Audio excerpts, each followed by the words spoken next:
Hi, welcome to my channel.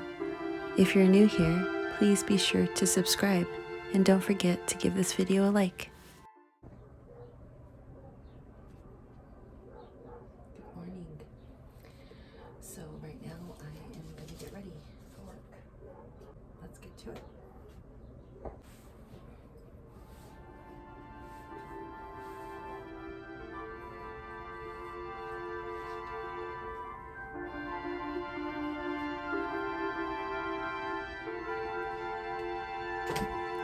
On days when I'm taking my grandfather to dialysis, I wear an undershirt or an underscrub because I am going to be putting on a back brace to help support my back when I lift him. It really does help so that the brace doesn't dig into my skin. If you have that problem, then I definitely recommend layering something underneath whatever support that you have on.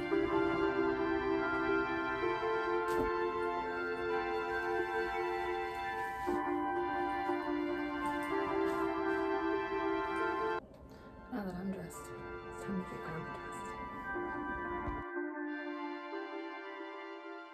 dressed. What are we making tonight? Well, we're actually going to be trying a Pinterest recipe that I've had on my board for a while, and it's literally just cheesy tomato, ground beef, and rice. And it's as easy as that. You'll see. Of course, I'm going to start off with some coconut oil. You can use whatever oil that you have. And I'm going to just go ahead and add some diced onion to the oil. You just want to let the onions cook for just a little while before you add in the rice. And you're going to add that in just dry rice. You want to rinse it first, of course. And I added about a cup here.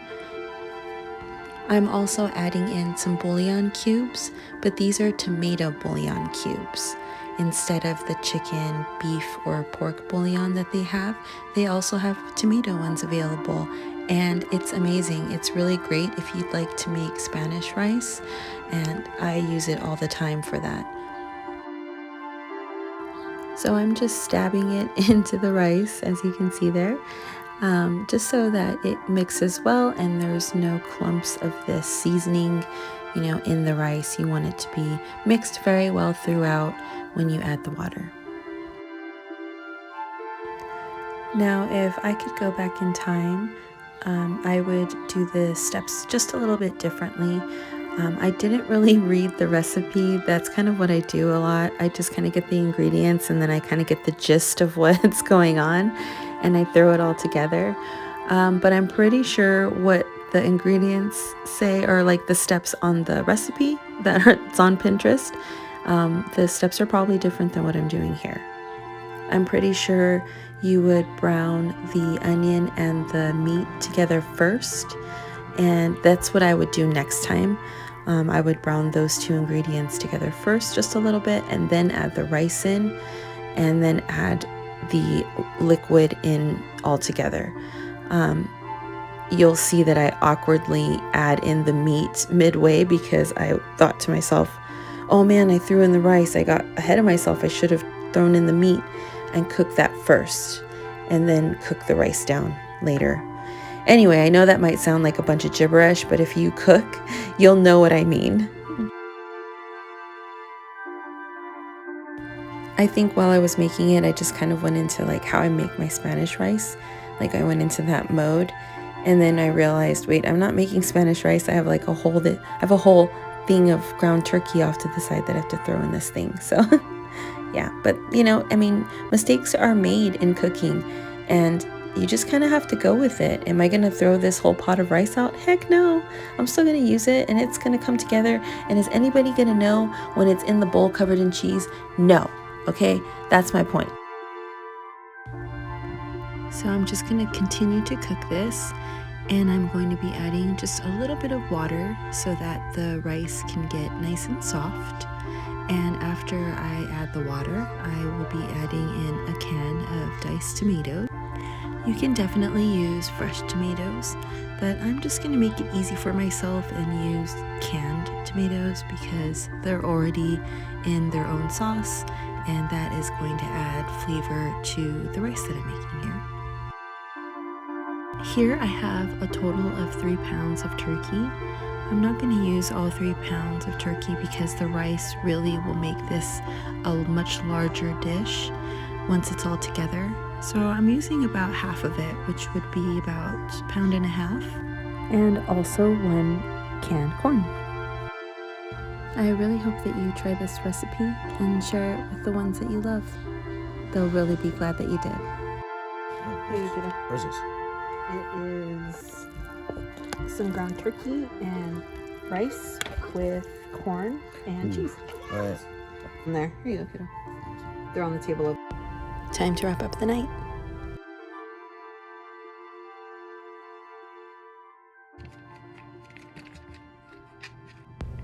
I've never used this mask before. I've more recently been trying to take care of my skin. I haven't been the best at it, especially when I was younger. And, you know, we only go one direction, so there's no better time than now. I know that might come as a surprise to some people knowing how long I've been doing what I've been doing, but, you know, when I was younger, the focus wasn't really my skin. And when you get older, your focus kind of changes, and, you know, we really should always want to take care of our skin. So I have been a little bit better about it, and I do a lot of this with my daughter in hopes that she will take better care of her skin, and my boys too, because they see me applying these silly masks, and sometimes I put them on them, and it's, you know, it's good. It's good to get used to these types of things because it's really good for you. Self-care should really be important, and, you know, I do have so many kids, and it's hard to take a break, but this mask only takes 3 minutes, so I think I can give 3 minutes of my time. Now you can see this thing has really bubbled up, and I am so nervous about taking stuff off my face. That's why I'm doing it this way. I hate getting things in my eyes, and I always get soap in my eyes, so I'm doing it very, very carefully. I don't know if anybody else is like paranoid about that, but oh my gosh, I can't stand it. Once you do rinse off all this foam, all the little bubbles, there's like a clay layer that is actually kind of stuck to your face, and I mean, I don't mind it, but it does take a little bit more scrubbing than just like your hands. I think maybe I should have used my little silicone sponge to kind of help get that clay off my face, but it worked really well. It's really great.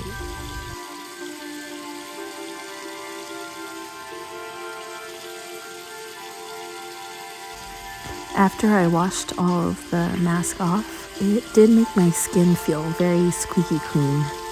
Like I felt like it had taken all the oils off of my face, which isn't a terrible thing. I do have more oily skin.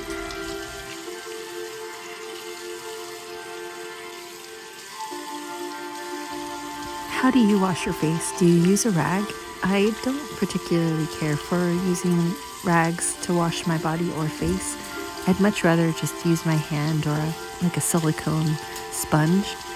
I just feel like it's a lot cleaner than using like a rag. I don't know, it's just all up to personal preference, really. You use whatever you like, whatever works for you.